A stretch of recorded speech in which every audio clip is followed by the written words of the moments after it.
Boy,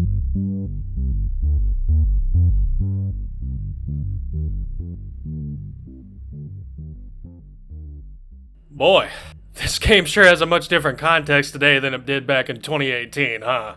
This video is going to be a little different. Just about every video I've made on this channel is about a game that I love dearly and have loved for a very long time. Detroit Become Human never really was that for me, and yet, here we are. Let me explain. A couple of weeks ago, I found myself wondering what game I should play next to cover for the channel. I realized I hadn't really covered a narrative-focused game yet, and that left me with a few options. A game by Don't Nod, Telltale, or Quantic Dream. There are others, but those are kind of the big three of narrative-driven, choice-based gameplay in my head. So I went through my catalog. Should I talk about Wolf Among Us, Life is Strange, maybe Heavy Rain? And then I scrolled past Detroit, just sitting there in my games catalog, and I realized I only ever really played it once. One of my favorite things about games like this is when a lot of time passes and some key details are forgotten. Then when I go back to play them, they're comfortable and familiar, but also peppered with moments that make me go, "Oh shit, I forgot that happens!" And while I don't think I'll ever forget the general plot of this game, some of the finer details were a little fuzzy. Couple that with the staggering way artificial intelligence has progressed in real life in the mere 8 years since this game came out, and it kind of seemed more appropriate than ever that I talk about it. How the game holds up, what the story was really about, and whether our ability to feel empathy for a machine is any different now that, you know. So let's take a look back at a time when Will Smith eating spaghetti was just a twinkle in some guy's eye. Let's go back to a time when we were all mourning our favorite character deaths in Avengers Infinity War. Let's go back to 2018 and take a fresh look with present-day eyes at Detroit Become Human.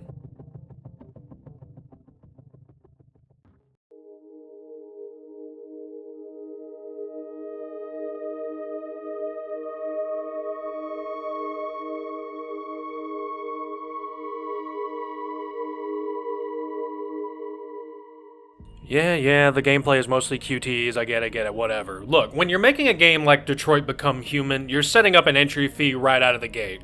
And I don't just mean the game's actual price tag, but something a little less tangible. This game follows the narrative, choice-based adventure game formula that was popularized by text-based adventure games and legendary titles like the Monkey Island series. And 50 years later, that genre really hasn't changed all that much. You control a character that moves around a given area, you interact with things you see, and talk to whoever you can in order to move the story forward. Nowadays, the genre just has a much more appealing visual presentation, and often introduces branching narrative paths for the player to discover. I'm kind of a sucker for this part. At the end of each chapter of Detroit, you are shown every possible path you could have taken, as well as where your own path lies on that chart. This kinda surprised me on this most recent playthrough because it's genuinely impressive just how many things the designers of this game had to account for, which no doubt required a lot of coordination between the writers and the artists that worked on the game. I fucking love being given choices in video games, especially when the whole gimmick is seeing what beats you end up hitting that are specific to you and your preferences when interacting with the world and the people in it. The first situation you're presented with in this game has a lot of different ways it can go. I chose to examine every detail of the crime scene I could before talking the android into giving up his hostage. But I could have just as easily stolen a gun, ignored all that shit, and gone out there with a more single-minded approach. If this choice right here is any indication, and if my memory serves right, you can even have your character die in this first section of the game, right at the beginning.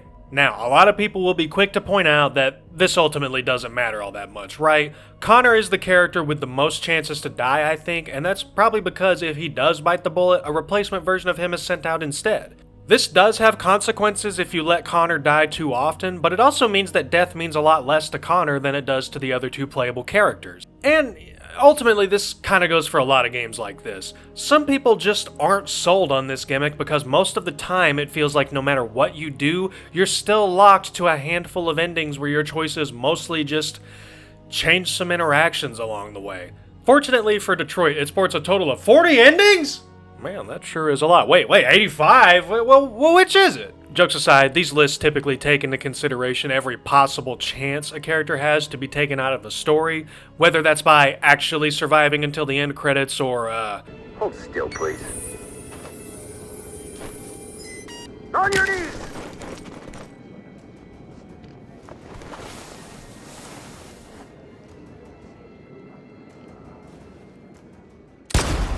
Stuff like that that'll cut a character's time short. And that's pretty neat. It's something I liked about Heavy Rain, and it's something I enjoy here. Even if this game only really had dialogue changes from the choices you make, I do kind of adore that in itself, just for how customized that particular playthrough feels to the player. Your relationships to these characters will be different from mine. The way you feel about a given scenario and how you handle it might be different from the way I choose to go about it. If you have two different people play this game and then have them talk about it afterward, you are bound to see an interesting conversation happen. The first time I played this game, I got Marcus killed in this scene because I decided to stand my ground, and since I'm not a coward that safe scums his way to the best possible ending, I let that choice dictate the rest of the story. It was bad. It was really, really bad. Marcus is kind of important, and I hate North with all my heart. We have to get ready. You stay the fuck away from me, harlot. I remembered enough from my first playthrough years ago to make some informed choices, but, well, as you saw earlier, mistakes were still made. And just like last time, I made myself live with it. So, branching story paths are kind of my weakness. My Mass Effect video should be a pretty dead giveaway to that. But even in a game like Mass Effect, where your choices are basically, do you want to be a good guy or a bad guy? I appreciate that level of player choice, to forge your own path, even if it winds up being binary. But none of that really matters if the story sucks. So let's look at the world of Detroit Become Human and the characters whose fates lie in your hands.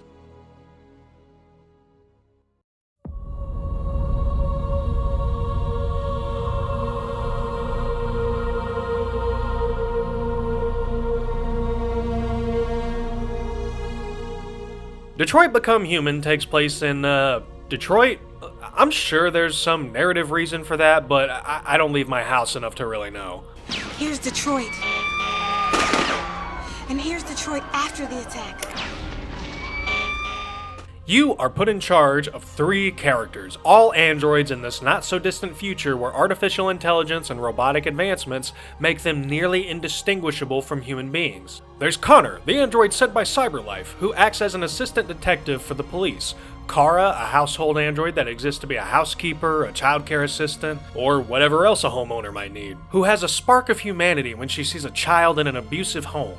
And then there's Marcus, an assistant android and surrogate son to a wealthy artist at the end of his life, who will go on to be an integral figure trying to secure rights for androids everywhere. The game does a pretty brilliant job of letting these characters start off their own stories as separate, unique tales that seem to be simply an anthology of settings with androids discovering feelings and rebelling against their programming. Connor starts off as an assistant homicide detective with his superior, Hank, a grizzled cop that's too old for this shit. The game makes you feel a determination to solve the case of deviant androids, ones that resist their programming and act independent of their masters. Real maverick scum. It's up to Connor and Hank to investigate these growing instances of android rebellion and figure out what's causing them to happen. This mirrors the story of Marcus, who winds up being thrown to the scrap heap after a misunderstanding goes wrong. Alone, directionless, and probably feeling a little angry, Marcus must make decisions of his own after being discarded like a broken toy despite feeling a certain kind of way about that. These are the 2 plots that have the most to do with each other. I really wanted to help Connor crack the case and do a good job while getting along with Hank, but I also wanted Marcus to succeed once he finds a refuge for androids like him. This leads to probably my favorite instance in the game when the 2 paths finally intersect and you're given a choice. If you play your cards right, you can have Connor join the growing number of androids that desire freedom and rights, or you could have him be an integral part of putting a stop to Marcus and his rapidly growing movement. I'll be honest, this choice was pretty easy for me to make, but I do appreciate the option. All through the game, I made Connor question his directives. My Connor showed empathy. My Connor was curious about Hank and his dislike for androids without being dismissive, and if you're like me, you were probably surprised to see Hank, the guy who has a chance to outright kill you at one point, be the person who seems to be the most empathetic, the most understanding to androids discovering their rage, their fear, and their capacity for love. The decision to have Connor help Marcus in the end was a no-brainer for me. Likewise as Marcus, you have a pretty important, albeit kind of binary choice to make as well. Will you get your hands dirty to get what you want, or take the path of suffering and non-violence to get your point across? If you sympathize with his cause, the game gives you plenty of opportunities to decide what kind of civil rights leader you're going to be, with some very on-the-nose allusions to boot. Peaceful protest or violent uprising. It's up to you, and the game gives you plenty of things to either make you rethink your peaceful position or solidify your belief that violence is the only thing humans understand. It's really interesting stuff, and it forces the player to ask some pretty important questions that maybe they hadn't considered before. Oh, Kara's also there. Look, while I wanted nothing but the best for her and Alice, it just didn't work out. And she only really has a handful of smaller interactions with the other playable characters. And while I appreciate the way she humanizes the androids further by tugging on the very specific heartstring that is most precious to people, that of parental love, it just didn't really amount to much in my version of the story. But, you know, that's probably my Oh, come on! You don't have to show it again! Ultimately, this game, today more than ever, hinges on one thing, though. An extra entry fee for Detroit Become Human specifically that did not exist when this game came out a mere 8 years ago. A lot has changed in that time, and empathizing with a machine is harder now than it has ever been, or likely will be in our lifetimes. So let's talk about that a little bit.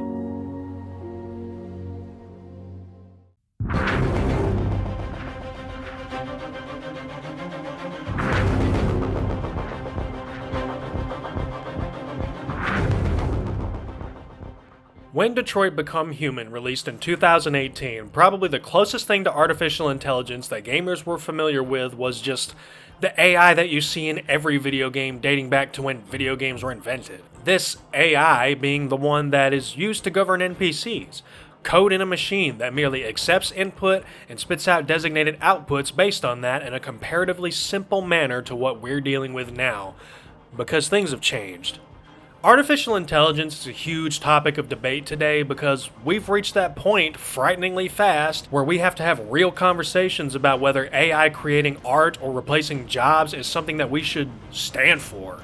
Just to get it out of the way, my answer is no. I am not going to spend this time trying to convince you that AI is good actually, and also has a soul, and also stop being mean to ChatGPT. It wrote my essay for me when I was really tired once. I just think it's genuinely fascinating that this game came out when it did, only a few years before AI really started to boom the way it has. We've seen billion-dollar corporations invest ungodly amounts of money into AI, only to see the public bully them into changing their minds. The rich are begging us to give it a chance because they have so much invested, and so many people are saying no. That's not even to speak of the AI data center debacles where we see a lot of landowners and just community members fighting for the rights to their natural land instead of having a giant, ugly building that has a bunch of CPUs in it. And also, they're thirsty for some reason. AI artwork in particular has gotten to a point where it's no longer just a minor annoyance for us when we have to explain to our parents that no, Grandma, that picture is not real. It's AI. And even if it wasn't, we used to just say, that's a Photoshop, and you should be ashamed of yourself for not thinking about what you're seeing for 2 goddamn seconds. To a lot of people, AI is a very real threat to not just jobs, but the very core of what it means to be human. Sure, movie studios are probably considering using a data center to generate visuals rather than paying a living, breathing person to do it, but to a lot of people it goes so much deeper than that.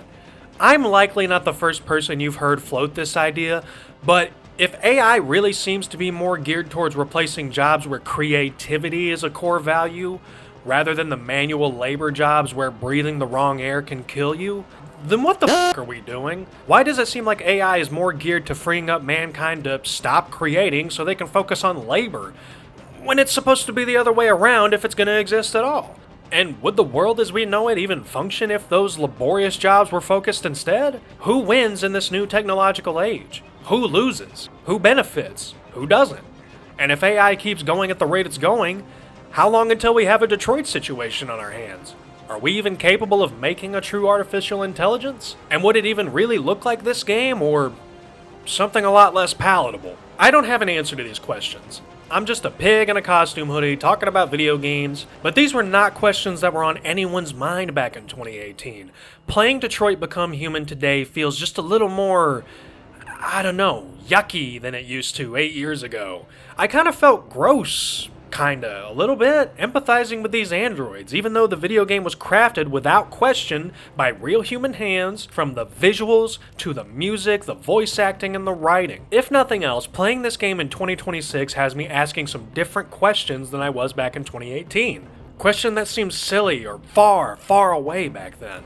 In 2018, of course I empathized with Connor, Marcus, and Kara. They felt as real to me as any other fictional character that I love dearly. Now, it's a little more complicated. There's a lot of variables. We can know beyond a reasonable doubt that these characters in this video game do feel genuine feelings and have wants, desires, and dreams because it's a fictional story. We can suspend our disbelief when engaging with it and see these androids as people that deserve the same treatment and rights as human beings. But today I find myself asking, I don't know, would we be saying the same if all of these characters weren't androids, if they were just text on a computer screen?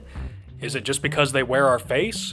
Would I feel the same way if they looked like this the whole time? Is my human brain simply seeing a face, something the brain is hardwired to recognize and observe obsessively, and letting that bridge the gap between my natural organic feelings and the artificial code that makes the androids feel? And what about the human brain? I don't know much, but I do know that our memories, our thoughts, our choices, they're all controlled by the experiences we have, and our brain's ability to fire off synapses in a certain order. Is that really much different from a vast string of code that an android like Marcus can call upon to make decisions? If the technology gets that advanced, what does it even mean to be human? When you get right down to it, some would argue that the very universe we inhabit is dictated by a universal basic code that just happens to give instructions that all collide together, and over time create complex systems and organisms which, wait, am I on the side of the machines now? No. Of course not. I support real people making real art and beauty and nature and, what were we talking about? I think I'm gonna be sick. Okay, I'm deliberately being dramatic, but I think you get the idea. Ultimately, I think Detroit Become Human is worth playing today, just because of the way the world has changed over the last few years. When Terminator came out, the idea of artificial intelligence was so far off that nobody really bothered to ask questions like that unless they were real dedicated sci-fi nerds. Detroit Become Human has become a whole different beast in only a matter of years. Not even a decade has gone by. And I'm willing to bet there are people who will play this game today and deliberately sabotage the robots because, genuinely f all this noise. I'm not saying you should play it so you can act out that fantasy, and I'm not saying you should play it just so you can warm up to the idea of sentient machines or integrated AI. I'm just saying it's interesting. It poses new questions. Questions that maybe won't lead you to any grand revelations, but like I said, it's fiction. You are fully capable of standing firm against AI replacing people in real life while rooting for the silly robots that are capable of love in this video game.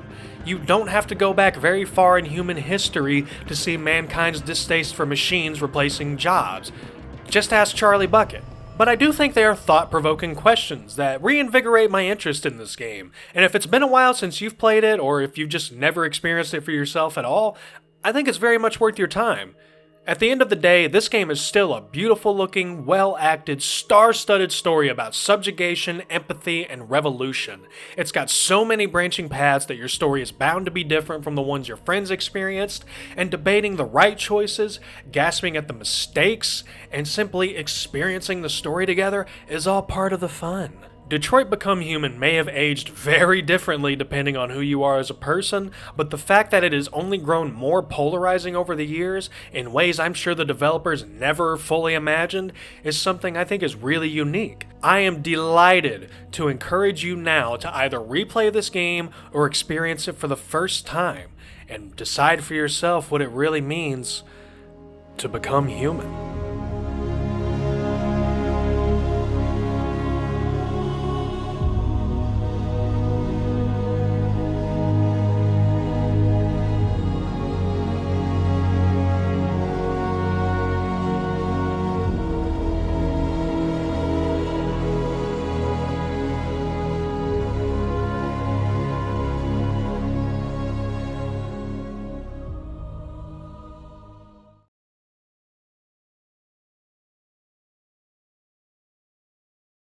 Marcus pumped